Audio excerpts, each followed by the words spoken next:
Tehran rocked by explosions as air defenses activate.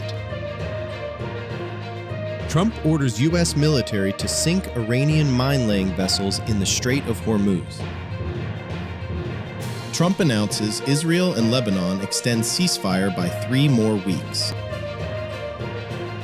The Iran war strengthens the U.S. dollar as Japan and Australia step up pressure on China.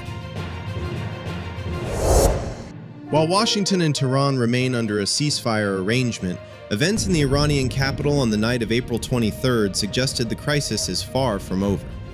Tehran was reportedly shaken by explosions and emergency air defense activity, raising questions about a possible aerial intrusion or a new security alert during the ceasefire. Iranian state media broadly confirms that multiple areas of Tehran had activated air defense systems. Islamic Republic News Agency said interceptor fire was heard in western parts of the capital, while Mehr News Agency reported that air defense batteries were deployed against what it called hostile targets, without identifying them or announcing any interception results. Nour News also confirmed that several districts had moved into defensive status, though no damage was reported. It was one of the rare public alarm signals from Tehran since the United States and Iran entered the ceasefire phase. More importantly, the message is clear. The current ceasefire has frozen open hostilities, but it has not produced real stability. When a capital city still has to activate air defenses during a truce, it suggests trust between the sides remains virtually non-existent. A single minor incident in the air could collapse the entire ceasefire structure within hours. Energy markets reacted almost immediately. According to Reuters, U.S. crude futures jumped more than $5 a barrel following the reports from Tehran. For investors, even the possibility of renewed conflict around Iran is enough to send energy risk premiums sharply higher, especially with the Strait of Hormuz still serving as one of the world's most critical oil transit choke points. From Israel, the message was even tougher. Defense Minister Israel Katz signaled that Israel has identified targets and stands ready to act if it receives support or approval from Washington to resume operations against Iran. He stated that Israel is prepared to strike Iran's leadership, energy infrastructure, and critical pillars of Iran's economy. That strongly suggests Israel views the current ceasefire as only a temporary pause. That statement is especially significant because it shows the decisive authority still rests in Washington. By openly saying it is awaiting U.S. approval, Israel is signaling that any major campaign in the next phase would likely remain inside the strategic framework directed by the White House. Earlier, President Donald Trump extended the ceasefire agreement on April 21st without specifying an exact timetable. The White House later said Iran's leadership remains divided between pragmatic and hardline factions, and Washington wants to wait until Tehran forms a unified position before deciding the next move. In other words, the United States is using the ceasefire period as an observation phase, waiting to see who truly controls power inside Tehran. Overall, the events of April 23rd indicate that the U.S.-Iran crisis has entered a new stage. The bombs may be paused, but psychological warfare, military pressure, and internal power struggles continue. As long as Tehran's air defenses are still firing, and Israel is still talking about a green light, today's ceasefire may be nothing more than the calm before another escalation. Trump orders U.S. forces to sink Iranian mine layers in the Strait of Hormuz. The current ceasefire appears to apply mainly to large-scale direct strikes, not maritime intimidation or asymmetric activity at sea. Against that backdrop, President Donald Trump issued a sharply escalatory order on the morning of April 23rd, authorizing the United States Navy to destroy any Iranian vessel caught laying naval mines in the Strait of Hormuz. The move signals that Washington is shifting from traditional deterrence to an immediate response posture against any threat to freedom of navigation along the world's most critical energy corridor. On Truth Social, Trump said he had ordered the Navy to open fire on any vessel laying mines in the Hormuz area, regardless of size, stressing there must be no hesitation. In practical terms, Washington is drawing a new red line. If Iran is suspected of deploying mines, military action could follow immediately, without waiting for another round of diplomatic warnings. Trump also repeated the claim that 159 Iranian warships now lie on the seabed, an apparent reference to the February campaign often described as Epic Fury, in which Iran's conventional naval forces were reportedly hit hard by precision U.S. strikes. Whether the number is political messaging more than military accounting, the White House message is clear.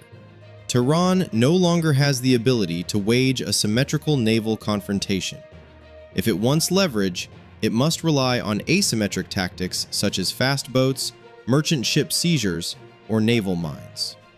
Alongside the new engagement authority, Trump said U.S. mine clearing forces are continuing to secure shipping lanes and that operations would be tripled in scale. That suggests Washington is not only trying to punish harassment, but also establish lasting operational control around HORMUZ.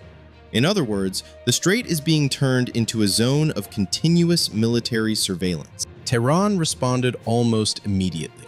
Iran released video claiming its special forces had seized two large commercial vessels, MSC Francesca and Epaminondas, accusing them of unauthorized movement. The move likely aimed to show that despite mounting pressure, Iran still retains the ability to intervene in nearby waters and has not accepted a U.S. written rulebook. Meanwhile, Washington continues to maintain pressure on Iranian ports while expanding a global campaign against Tehran's economic and military support networks. Under the Trump administration's logic, oil revenue funds Iran's war machine, nuclear program, and missile infrastructure. Any easing now, therefore, would amount to recapitalizing an adversary. Overall, the confrontation has entered a new phase. The question is no longer simply whether war will resume, but where the next escalation point will emerge. If Iran continues maritime harassment while the United States authorizes on-the-spot force, even a minor clash in the Strait of Hormuz could ignite the next major round of conflict in the Middle East. Trump announces Israel and Lebanon extend ceasefire by 3 more weeks. As direct tensions with Iran continue to rise in the Strait of Hormuz, Washington is simultaneously opening a more political front in the Levant. With much of the world focused on the U.S.-Iran standoff and the Hormuz crisis, President Donald Trump unexpectedly announced another development on April 23rd. Israel and Lebanon had agreed to extend their ceasefire by 3 more weeks following talks at the White House. On the surface, it appears to be a regional diplomatic update.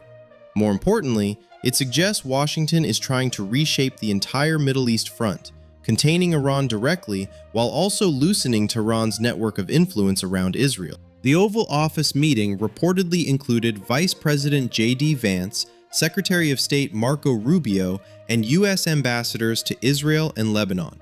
Trump personally announcing the deal was more than ceremony.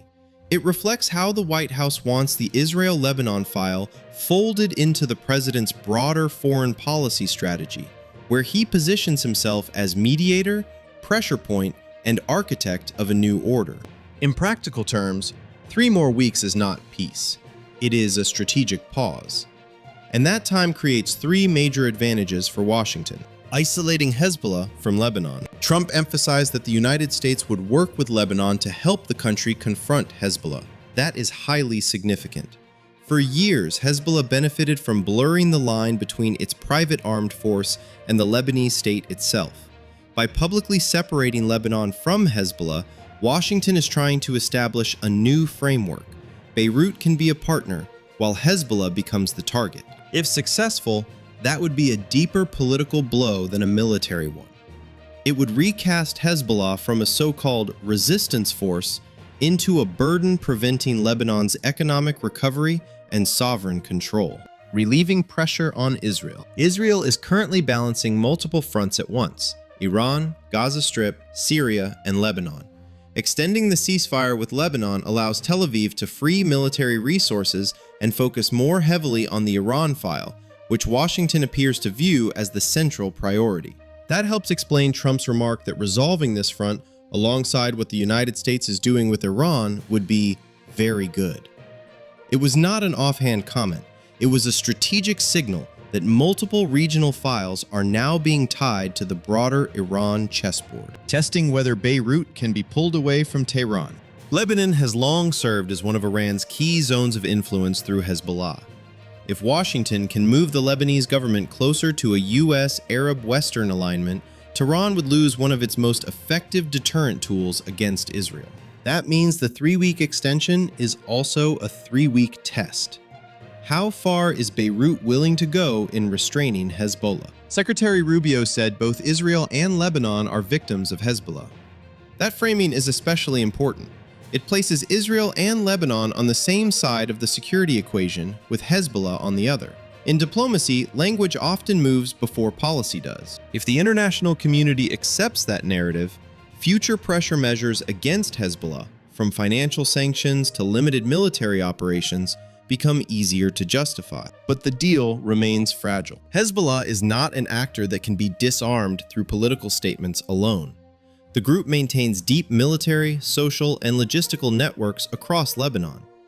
If it believes it is being isolated or traded away in US-Iran negotiations, it could easily re-escalate to prove it still holds veto power on the ground. That is the core risk of nearly every Middle East ceasefire.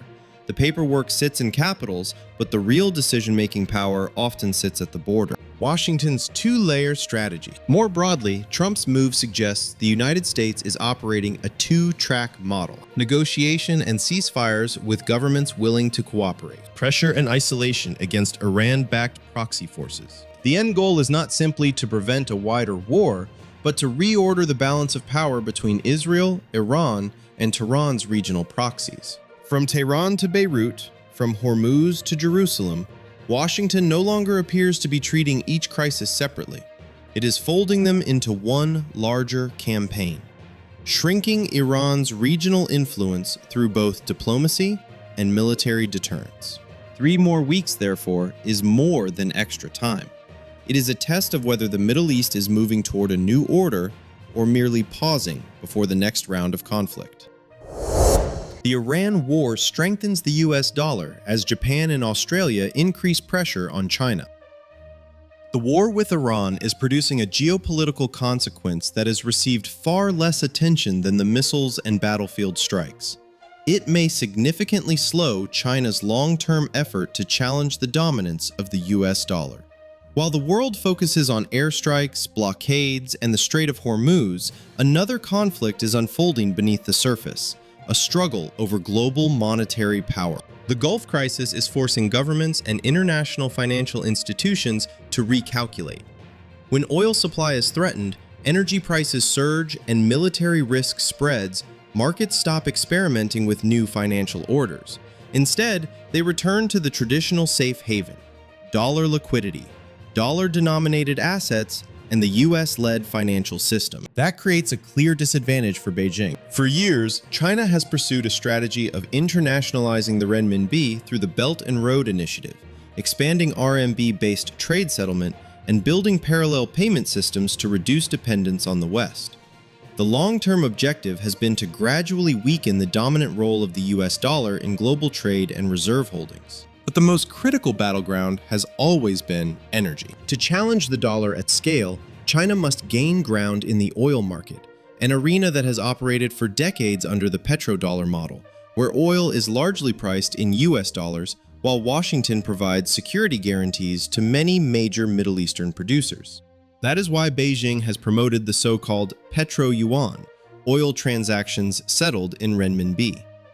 China expanded energy trade with Saudi Arabia and other producers, while also taking advantage of sanctions to buy discounted Iranian crude using RMB. However, the war has overturned many of those assumptions. When Hormuz is threatened, markets do not look for a new currency. They look for maritime security backed by the United States. When tankers need escorts, shipping lanes require mine clearing, and supply chains need war risk insurance. Washington's role immediately expands. During a crisis, U.S. naval power reinforces the power of the dollar. That is the central paradox for China. Beijing wants to reduce the dollar's role, yet China's own economy remains heavily dependent on imported oil moving through sea lanes where the United States still holds superior power to secure or control. The crisis also exposes the structural weaknesses of the renminbi. It is not fully convertible, capital controls remain tight, Global trust still trails the dollar, safe asset markets remain limited, and China lacks a worldwide security network comparable to that of the United States. In peacetime, countries can diversify. But during war or major instability, most global capital still flows back into the dollar. For China, this does not mean de-dollarization has failed, but it does suggest the process will be slower, harder, and far more dependent on a stable global environment than many in Beijing had hoped. While the Middle East conflict is unintentionally reinforcing the position of the US dollar, another development in the Indo-Pacific suggests the balance of power is also shifting in ways unfavorable to China. That development is the major naval defense agreement reached by Japan and Australia, a move carrying both military significance and broader alliance implications. Washington continues to demonstrate its role as the security guarantor for oil-producing states such as Saudi Arabia and other Gulf nations. When maritime routes are threatened and energy prices become volatile, the American security umbrella continues to reinforce confidence in the petrodollar system, where oil remains primarily tied to the US dollar. If that trend continues, China will face a steeper challenge in expanding the role of the renminbi in global energy trade. Monetary power is not based on commerce alone. It also depends on the ability to protect the flow of global energy supplies. Alongside the financial front, Beijing is also facing rising military pressure. Mitsubishi Heavy Industries has secured the contract to build the first 3 Mogami-class frigates for the Royal Australian Navy under an 11-ship program worth roughly $6.5 billion. At the strategic level, the deal carries 3 immediate implications. Australia accelerates naval modernization, Japan expands its defense network beyond its alliance with the United States, and the US, Japan, Australia axis grows stronger, increasingly aligned with the Quad framework of the United States, Japan, Australia, and India. Viewed more broadly, these are 2 connected fronts. The US dollar retains its edge when crises drive the world towards safe haven assets, while America's alliance network continues to rearm at a faster pace. For Beijing, the Middle East war is unintentionally helping Washington strengthen both its financial and military position at the same time. Unless something changes dramatically, China's ambition to elevate the renminbi to parity with the dollar may move slower than expected. At the same time, Beijing will have to compete in an increasingly difficult environment shaped by both security pressures and a global financial system that still favors the United States. Tehran has just been shaken. HORMUZ is heating up again. Lebanon remains only temporarily quiet, and the currency struggle between the dollar and the renminbi continues in the background. In your view, is the Middle East truly moving closer to peace, or is this only the calm before a much larger storm? Leave your perspective in the comments, and don't forget to subscribe for the latest developments on the global geopolitical chessboard.